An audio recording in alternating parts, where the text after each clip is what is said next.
നമ്മുടെ കയ്യിൽ spray sanitiser ഉണ്ടെങ്കിലും ഇത് ജെല്ലാണ്. ഞാൻ ഇതെടുത്ത് പോക്കറ്റിലിട്ട് കുറച്ച് സാധനം കയ്യിലും വന്നിട്ട് കൊടുത്ത് ബില്ലടിച്ച് ഇറങ്ങി പോയി കഴിഞ്ഞപ്പോഴാണ് ഞാൻ അറിഞ്ഞത് പോക്കറ്റിലൊരു സാധനം തടയുന്നു. അപ്പൊ ഇത് ഞാൻ അറിയാണ്ടാണ് എടുത്തിട്ടത്. അത് കുഴപ്പമൊന്നുമില്ല, അത് നമ്മളിപ്പോൾ അറിയാതെ പറ്റിയല്ലേ, അത് കുഴപ്പമൊന്നുമില്ല.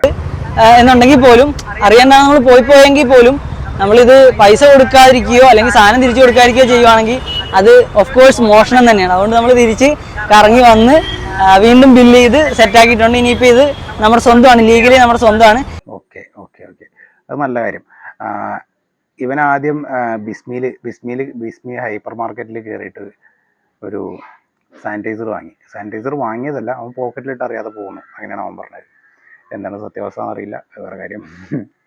അങ്ങനെ സാധനങ്ങളൊക്കെ എടുത്ത് പോകുന്ന പുറത്തെത്തിയപ്പോഴാണ് പുള്ളി ഈ സാനിറ്റൈസർ പോക്കറ്റിലുള്ള കാര്യം അറിയണത്.